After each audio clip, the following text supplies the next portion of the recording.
Okay, good afternoon everyone, Shalom Aleichem, Bruchim Haba, and we're continuing in the Sefer Tzipisa Yeshua, and we're very excited to be continuing in this limud, and Baruch Hashem, we have good news that hopefully we're going to be translating the Sefer, and it's going to be one of the upcoming volumes for Art Scroll publications. So we're learning Parak Sheni. This week we begin with the second Parak. The Chavetz Chaim says, by the way, just as way of introduction, the whole Sefer, the title of the Sefer, is predicated on the word Tzipisa Yeshua, which the Gemara says in Masechta Shabbos, that after 120, one of the 6 big questions that a person will be asked is Tzipisa Yeshua, did you await the coming of Moshiach? And the question is, when Lamaisa are we supposed to fulfill this?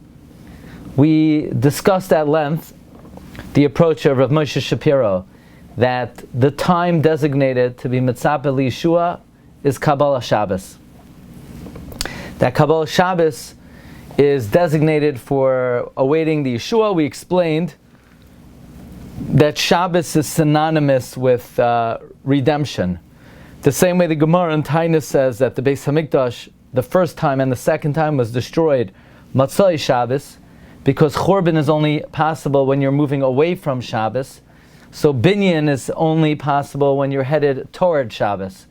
And therefore, part and parcel of the liturgy of Kabbalah Shabbos is awaiting the Geula. That's why the majority of the Chadaidi is actually speaking about the rebuilding of the Beis Hamikdash, the expansion of Yerushalayim, the restoration of Malchus Beis David and Nevuah. But even more specifically, and this I just saw very recently, when daily should one fulfill the obligation of awaiting the salvation? And the Arizal in the Shar HaKavanos, he says something very interesting. He writes, it's on Daf Lamed Zayin, on the first column in the Shar HaKavanos, also in Pri Eitz Chaim, Shar Ho'amida, Parak Yotes. There are really 2 brachos in Shemona Esrei that speak about Malchus Beis David. In V'Yerushalayim Ercha we say, V'chisei David mehira l'seicha tachin, the throne of David, swiftly in Yerushalayim you should establish, and then Es Tzemach David, the flourishing of David. So the Arizal says amazingly, these are 2 separate concepts. There's Kisei David and Semach David. You know what the throne of David is? The throne of David is Mashiach ben Yosef. The Arizal says when you say the words V'chisei David mehira l'seichah tachin, one should be mechavein to daven for Mashiach ben Yosef. Mashiach ben Yosef is called the Kisei of David because he's sort of the foundation and the Yesod of David, and we're davening that he should live and not die, and not be killed. There's a tradition he'll be killed by Armilus, so we're davening that he should not be killed. But then when we say the bracha Es Tzemach David, where we say Ki lishuascha kivinu kol hayom, the Arizal writes in the Shar HaKavanos, Techavein letzapos ulekavos b'chol yom v'yom lishuasai. One should have in mind to anticipate and yearn daily for his salvation, so that one will not be ashamed when one passes on to the next world, and they ask, "No, Tzipisa Yeshua, did you await the coming of Mashiach?" So what are you going to say? Oh, I forgot about that.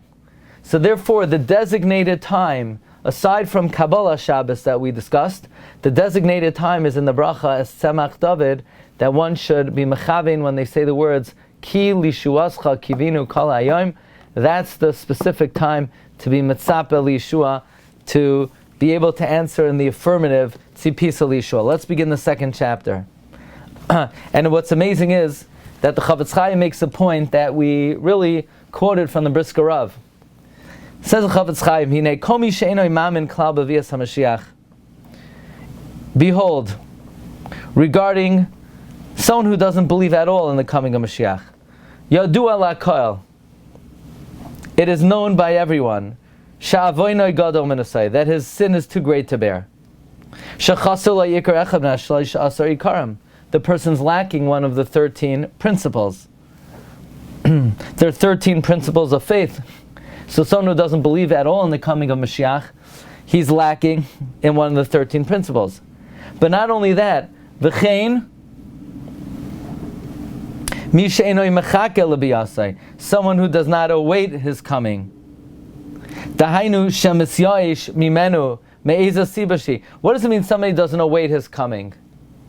So in the past we've understood it to mean that basically if somebody takes the attitude, wake me up when he comes, I'll go about my business, you let me know when he's here. But the Chavetz Chaim says no, it's a lower level than that. Those who give up on its coming, come on, it's not going to come.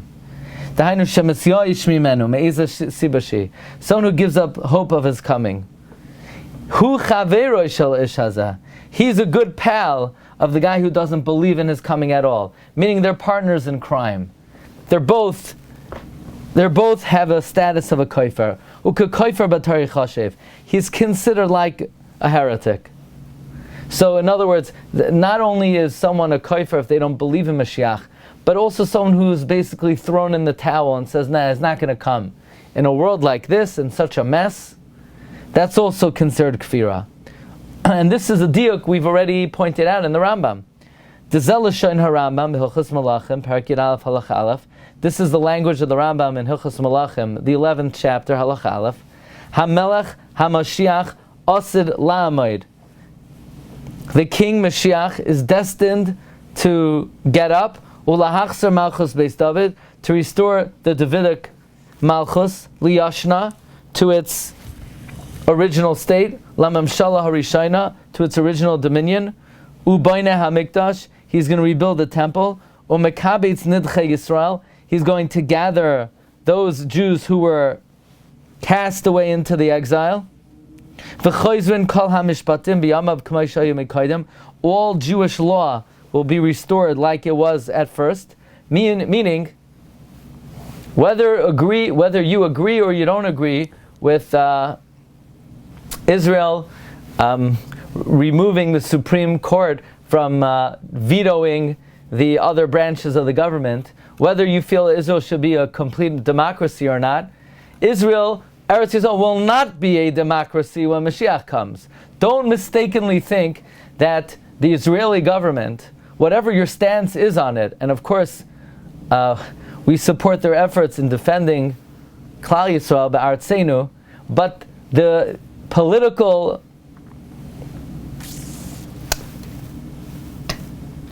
makeup and procedures that are in motion today will not be the way the country is run when Mashiach will come. Israel will not be a democracy when Mashiach comes. It will be a monarchy. It will be a monarchy. That's our Messiah. There will be Malchus Beis David. There will be no voting. There will be no elections. There will be no political parties. There will be no Knesset. There will be a Sanhedrin, but they're not vote. They will only have a vote on legal issues that are brought before them, but not. But there'll be a melech. So this is all just sort of treading water until the real thing. But all Jewish law will be restored.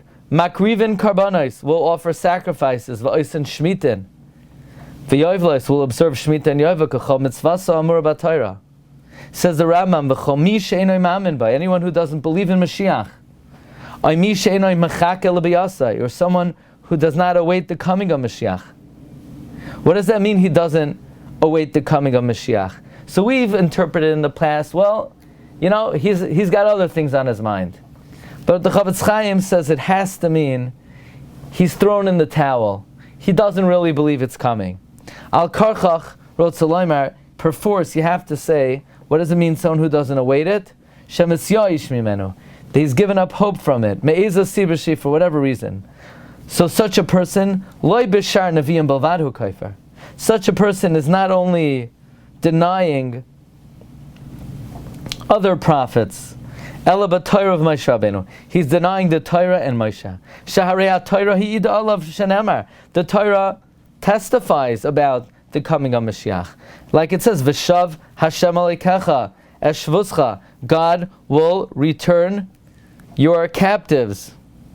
V'richamecha, and have mercy on you. V'shav, he will go back. V'kibetzcha, and he will gather you in. If those who have been cast away are cast away to the edges of the heaven, let's say they're so far from Eretz Yisrael, like the 5 towns, even them, misham yikabetzcha, even someone in the 5 towns, Hashem will bring back to Eretz Yisrael. V'heviacha Hashem lekecha el aretz, and God will bring you back to the land. Ad kan l'shaynai. So the Chavetz Chaim says that someone who's given, he says, yeah, I believe in Mashiach, but he can't come anymore. It's already beyond the statute of limitations. That person is a partner in crime with someone who doesn't believe in the whole institution of Mashiach. They're both considered koifrim in the Torah. And the Chavetz Chaim, and we'll read this more tomorrow, says, we basically need to think about the past and apply it to the future.